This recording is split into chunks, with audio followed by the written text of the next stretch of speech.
अशा पद्धतीची निवडणूक आहे. किती आश्वस्त आहात या निवडणुकीमध्ये की सत्तेसाठी जवळ गेलेला ज्या ते रेणापूर मतदारसंघामध्ये जे आहे ते धीरज देशमुख हे अनेक ठिकाणी जाऊन प्रचार करत असल्याचं पाहायला मिळतंय. कशा पद्धतीचं वातावरण बघता महानगरपालिकेनंतर काय चेंज झालाय असं वाटतं? टॅगलाईन देण्यात आली होती त्यांच्याकडून, काय म्हणताय लातूरची या निवडणुकीमध्ये तसे टॅगलाईन वगैरे त्यांच्याकडून देण्यात आली? कारण ज्या पद्धतीने महानगरपालिकेचे कौल आले त्यानंतर ग्रामीण भागामध्ये ते सगळं शिफ्ट झाल्याचं पाहायला मिळतंय. कसा प्रतिसाद मिळतो?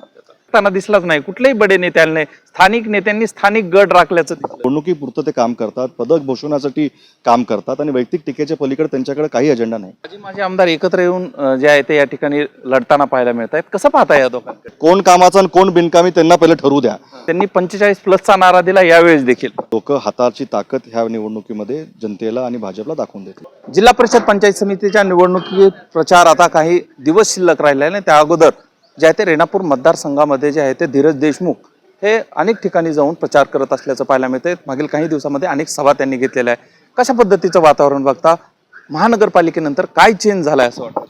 नाही, अतिशय सकारात्मक वातावरण आहे आणि महानगरपालिकेच्या निवडणुकीनंतर सध्याच्या स्थानिक स्वराज्य संस्था निवडणूक आहेत आणि स्थानिक लोकांनी ठरवलं की ह्या स्थानिक विषयाच्या आपल्या निवडणुका आपण स्थानिकांच्या हातामध्ये जे चांगलं काम करू शकताय, ज्यांनी काम करून दाखवलंय, जे उमेदवार अनुभवी आहेत, जे उमेदवार काहीतरी करू पाहत आहेत आणि जे कारभार भ्रष्टाचार सध्याचा जो माजवलेला आहे सध्याच्या लोकांनी, तो थांबवण्यासाठी काँग्रेसच हा सक्षम पर्याय लोकांमध्ये रुजलेला आहे.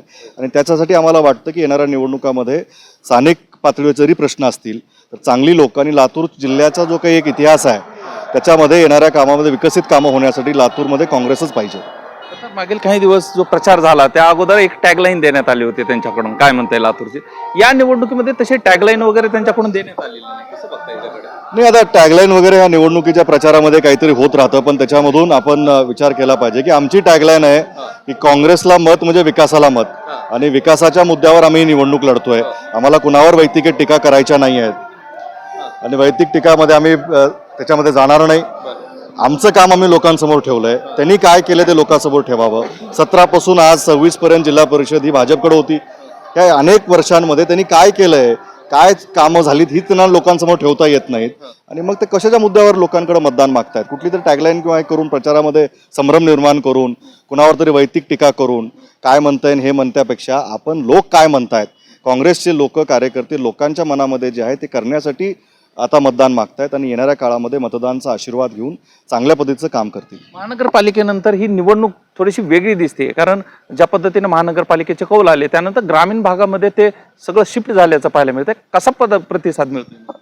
नाही, आता महानगरपालिकेचं निवडणूक असेल किंवा कुठल्या मुद्द्यावरती निवडणूक लढली गेली, काय काय त्या प्रचाराच्या दरम्यान झालं, काही नेते इथं आले आणि काही म्हणले साहेबांच्या आठवणी त्यांना पुसून काढायच्या आहेत.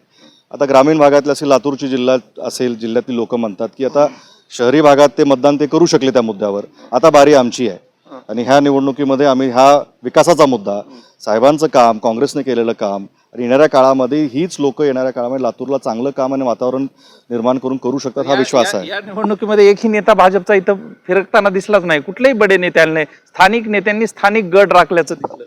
आता ते त्यांच्या पक्षाकडून काय होतंय हा विषय नाही, पण आम्ही आमच्या पद्धतीनं प्रचार करतो. जसा लातूर महानगरपालिका असेल, जिल्हा परिषद असेल, आमचे काँग्रेसचे सगळे नेते, सगळे पदाधिकारी, ही गाव भागातली निवडणूक आहे. प्रत्येक गावातांड्यापर्यंत आम्हाला पोहोचायचं आहे, लोकांचे विश्वास संपादित करायचं आहे आणि आम्हाला जेव्हा त्यांनी इथं संधी दिली होती ते काम आम्ही काय केले यादीने आम्ही ते वाचून दाखवतोय, तारखानिहाय त्यांना वाचून दाखवतोय. त्याच्याकडून विरोधकाला काही विषय नाही आहे. विरोधक अजूनही जिल्हा परिषदेची निवडणूक आणि कारखान्यावर बोलतात.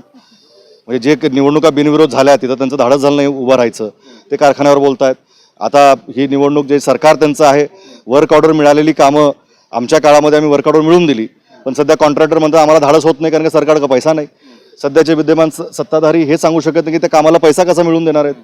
एवढी कामं प्रलंबित आहेत, त्याला गती देण्याचं नाही. लोकांमध्ये लोकप्रतिनिधी जेव्हा जात आहेत, मी काय करू शकतोय हे त्यांना सांगता येत नाही. इथेच त्यांची आपल्याला काम करण्याची पद्धत विचार, फक्त निवडणुकीपुरतं ते काम करतात, पदक भूषणासाठी काम करतात आणि वैयक्तिक टीकेच्या पलीकडे त्यांच्याकडे काही अजेंडा नाही. आजी माझे आमदार एकत्र येऊन जे आहे ते या ठिकाणी लढताना पाहायला मिळत आहेत. कसं पाहताय या दोघांकडे?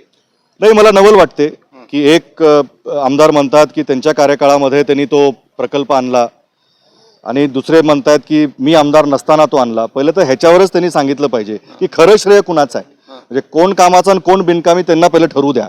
दोघांपैकी एक तर असणार आहे, आम्ही त्याची वाट पाहतोय. शेवटचा प्रश्न, त्यांनी 45+ नारा दिला यावेळेस देखील. नाही, ते नारे नेहमी देऊ शकतात, पण जनता शेवटी मतदान करणार आहे, नाऱ्यावर होत नाही. जनतेचा आशीर्वाद त्याच्या मागे राहील. जी संख्या, जो आशीर्वाद जनता आमच्या मागे उभी करेल त्याच्या माध्यमातून आम्ही त्यांची सेवा करू. तुम्हाला काय विश्वास आहे, कशा पद्धतीची निवडणूक आहे आणि किती आश्वस्त आहात या निवडणुकीमध्ये की सत्तेसाठी जवळ गेलेला? 9 तारीख जास्त लांब नाही.